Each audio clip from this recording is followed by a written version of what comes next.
They didn't build to be remembered. They built because they had to mark the sacred, to bury the forbidden, to ask questions no one was meant to answer. In Cyprus, cracked bones whispered to the gods. In Laos, stone jars stretched across hills like graves too big to open. In Egypt, a child's hand scratched letters beside a pharaoh's tomb. And in a Kurdish valley, a whole city disappeared, without even a myth. These ruins are more than broken walls. They are what remains when memory fails. Rituals without records, fortresses without names, and a temple to a goddess the earth refused to give back. 7 mysteries. No easy answers. Welcome to Riddle Me This Mysteries. They built it fast and left even faster. High on a limestone ridge above the southern coast of Cyprus, a city rose in the final days of the Bronze Age. Pyla-Kokkinokremos. Today it's a scatter of stone walls and red soil, but around 1200 BCE it was deliberate, ordered, fortified. The name means red cliff, but the builders carved it pale and precise. Gridded streets, terraced homes, storerooms sealed with goods from across a collapsing world, vessels from the Aegean, sealstones from Sardinia, weights from the Levant. This wasn't a refugee camp, it was a blueprint for endurance. And yet, within a single generation, it was gone. No fire, no conquest, no return. Just a full settlement deliberately abandoned, as if the people knew they wouldn't come back. The kind of silence that doesn't come from fear, but from finality. The place was carefully chosen. From the plateau they could watch the sea, but there was no water beneath it, no wells, no springs. Every drop had to be hauled from the plains below. A fortress with no roots, built high, but never meant to last. In the soil they left something stranger than architecture. In courtyards and hearths, archaeologists uncovered scorched bones, lamb mostly, broken not by hunger, but by intention. Long bones, cracked clean with fire, split deliberately, burned evenly. They weren't butchered, they were asked something. There's no writing at Pyla-Kokkinokremos. No shrine, no tablets, no visible gods. But the bones suggest a ritual, one eerily close to a tradition from half a world away. In ancient China, diviners would heat animal shoulder blades or turtle shells until they fractured, then read the lines like divine responses. These bones break the same way. But here, no one carved the answers. No one inscribed the questions. The fire spoke, and whatever it said, it was buried in silence. Was this a ritual born on the island? Or something brought by migrants, a fading practice in a fading world? The site is unique in Cyprus. Nothing like it reappears. The fire-cracked bones were never seen again. And yet the mystery remains so compelling that excavations resumed in 2025. New trenches, new questions, the same silence. Whatever they believed, it ended here. A city built with knowledge, abandoned with intention, and beneath the stone, no monument, no text. Only fire, only fracture, only the final question. From scorched earth to sacred water, we descend into a drowned church where faith rests beneath centuries of quiet. The lake gave no sign. For centuries, the waters of İznik rippled softly against the edge of a city once called Nicaea, birthplace of Christian creed, stage for imperial councils, and grave to forgotten martyrs. Nothing in the breeze, the current, or the reflection hinted at what lay beneath. But in 2014, a drone camera flew low over the water and found a church sleeping just below the surface. 50 meters from the shore, in water barely 3 meters deep, rose the submerged skeleton of a basilica. Its stone walls followed a familiar pattern: 3 aisles, east-facing apse, a square narthex, a structure from the early 5th century CE, built shortly after the First Council of Nicaea had rewritten the rules of heaven. Scholars now believe it was dedicated to Saint Neophytos, a young martyr said to have been killed on that very shoreline, stabbed and abandoned in the shallows for refusing to renounce his faith. The basilica's shape suggests reverence, but its fate speaks otherwise. In the year 740, an earthquake shattered the region. Temples fell, walls cracked, and this church, already fragile on marshy ground, collapsed into the lake and vanished from memory. No chronicler recorded its loss. No pilgrimage map marked its name. For 1,300 years it lay beneath the water like a cathedral entombed in silence. But even underwater the clues remained. In 2025, excavators confirmed its identity as the Church of the Holy Fathers, possibly built near or over the site of the council itself. Around it, archaeologists found burials, 8 tombs lined with terracotta tiles, tucked beneath the nave and apse. Infants, children, adults, laid in sacred shadow as if hoping to sleep close to a martyr's bones. And just beyond the ruin, a pendant surfaced, its face worn but still clear. St. Nicholas carried by a pilgrim and dropped in reverence or fear. Yet the past here is layered. Beneath the basilica, some believe, are the foundations of a forgotten Apollo temple. Others whisper of a Senate palace where emperors once spoke of salvation, and still others suspect the site predates all of them, a shrine built atop a necropolis, where holiness was measured by how long the dead had waited. No inscriptions remain, no relics speak, only stones pressed flat by silt and time, held in place by the lake's stillness. But when drought comes, as it has in recent years, the water recedes, the basilica rises again, columns break the surface, the apse returns to light. For a brief moment, the church is no longer drowned, just exposed. Plans exist now for an underwater museum. Glass walkways suspended above the nave, viewing chambers, lit vaults where visitors may pray or simply witness. But for now it remains where it was found, submerged, weightless, intact. A sanctuary that did not fall from grace, but was carried into it. And now we leave the waters of Nicaea behind and cross the sands of the Nubian desert toward a temple without gods, where lions wait in silence. It rises alone in the desert, massive, walled, silent. No city surrounds it. No homes, no tombs, just stone and heat, and something that still refuses to explain itself. Musawwarat es-Sufra, the place of whispers, a ceremonial complex unlike anything else in Nubia or anywhere. 40,000 square meters of carefully carved sandstone laid out in tangled terraces and winding ramps. The great enclosure, no writing to say why it was built, no tablets to say what it did. Only corridors that turn back on themselves, courtyards with no clear center, and walls, so many walls, heavy with absence. But the lions are everywhere, over 200 of them, sculpted, scratched, standing at entrances, crouched beside stairwells, hidden in shadows, not decorative, not repeated for beauty. These lions were watchers, guardians of something forgotten. Some are finely carved, others rough as if added later, or by different hands. Some were repainted, some were defaced, as if their meaning kept changing or had never been agreed on. At the heart of the complex stands the Lion Temple, built by King Anekamani in the 3rd century BCE. Inside, 6 columns rise between carved reliefs of Apedemak, the Meroitic god of war. He has 3 lion heads, sometimes a serpent's tail. He carries no inscription explaining who he is or what he wants. Unlike Egyptian temples, there is no hymn, no myth, just image, form without voice. There are no records of this temple's rituals, no texts describing what happened here. But someone came back again and again. The walls are covered in graffiti, thousands of marks carved over centuries, names in Meroitic script, signs in Greek, rough drawings, personal symbols. These were not royal decrees. They were human, devotional. Pilgrims etched their presence into stone not meant for them, like voices slipping past a ritual that no longer answered. Beyond the temple, the desert shifts, but carved into its bed is the great Hafir, a massive reservoir meant to trap the rains. For weeks, sometimes months, water gathered here. For travelers, for priests, for elephants perhaps, trained for ritual or war. It was water as infrastructure and offering. Even now, the channels are still visible, still dry. And yet, there are no living quarters, no palaces, no shrines outside the walls, no funerary goods despite the sacred scale. Musawwarat was not a city.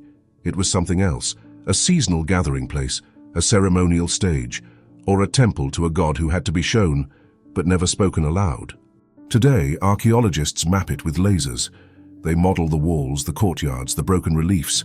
They scan the lions so they won't vanish, but the meanings do not return.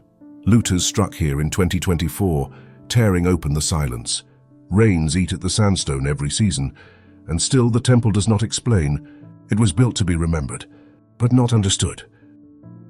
Now we leave the lions behind and follow the Nile north, where a child once carved letters beside a tomb in a school forgotten by history. They built it for the dead, but the living stayed behind. The Ramesseum rose from the Theban cliffs around 1250 BCE, a mortuary temple to Ramesses II, meant to last forever. Its pylons loomed over the Nile. Colossal statues bore his name. Walls shouted praises to Ra and the gods of conquest. But buried behind its shrines and courtyards, archaeologists in 2025 found something else. Small, human, a scratched ostracon, a child's sketch, a classroom. For centuries, Egypt spoke of the Per Ankh, the house of life, a place of study, of scribes, of sacred knowledge, but it was known only from scrolls and temple records, until now. In a forgotten chamber at the heart of the Ramesseum, archaeologists uncovered the first physical house of life ever found. There were palettes, reed pens, fragments of broken tablets, ink-stained walls, pieces of game boards, and drawings, animals, scribbles, gods drawn with unsteady lines. Students once sat here beneath the temple's shadow, learning to write the names of the divine just meters from where Ramesses was honored as one. This was no side room. It was built as part of the temple's east wing, tied into its sacred geometry, close enough to feel the rhythm of ritual. But what they studied here was not all sacred. Some walls show children's practice lines. Others were used for calculations or drafts. A few objects suggest medical training, echoes of the Ramesseum's famed papyri, copied in a hand that may have started in this very room. And beyond the classroom, another life entirely. In the same excavation season, teams uncovered sprawling storerooms, amphorae of olive oil, honey and wine, stone workshops, bakers' ovens, animal processing pits, granaries. This was a working temple, not only for priests and prayers, but for administrators, craftspeople, servants, a state machine wrapped in sacred stone. But the school was forgotten. No name survives from the House of Life students. No scroll lists its teachers. Only the objects remain, small, silent, scattered. A scratched drawing beside a broken statue. A reed pen buried where a hymn once echoed. They built a temple to preserve a king, but what they preserved instead was learning. We step away from the classroom carved in stone and rise into the Laotian highlands, where questions were shaped in silence and left without answers. Just hollow stone, tall as a man, wide as a grave, and left them in the hills. Across northern Laos, more than 2,500 megalithic jars stand scattered across windswept plateaus. Some lie in clusters of a dozen, others in fields of hundreds. They rise from the soil like memory made permanent, carved between 1240 and 660 BCE, yet untouched by time, rain, or reason. They were not temples. They were not homes, but the dead came anyway. At Site 1 in Group 2, a team in 2024 uncovered 4 mortuary contexts. Beneath the jars, fragments of at least 12 people, cremated bones, urn burials, and scorched earth. These were not fresh graves. They were secondary burials, delayed rituals. The dead were kept elsewhere first, burned, stored, and finally brought to rest beneath a jar that did not bear their name. This wasn't a one-time rite. The site was used again and again. From the Iron Age into the 13th century CE, people kept returning to these jars, to bury, to burn, to remember. Over 2,000 years of ritual reuse without a single written word to explain why. The jars themselves are massive. Some stand 3 meters tall, others weigh 20 tons. Most are carved from sandstone, but some, rarer, stranger, from granite and breccia. In 2020, geochemical tests traced their origin to a quarry 8 kilometers away. But how they were hauled, carved, or raised remains unknown. No wheeled transport has been confirmed. No ramps, no scars of the journey. At Site 52, one jar lid was found, carved possibly with a human or animal form. The rest are missing. Most were likely made from wood, now long vanished. The jars we see are only the vessels.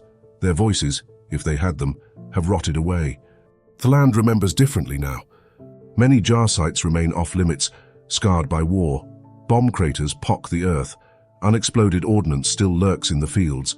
Teams work carefully, step by step, to clear what can be reached. Even now, the plain of jars is dangerous to approach. The past doesn't give itself up easily, but still they stand. Some tilt, some lie broken, but most remain exactly where they were placed. For millennia, they've watched the wind scrape the earth, the mist rise from the hills, the roots push up beneath them. No temple marks the site. No priest once called it holy.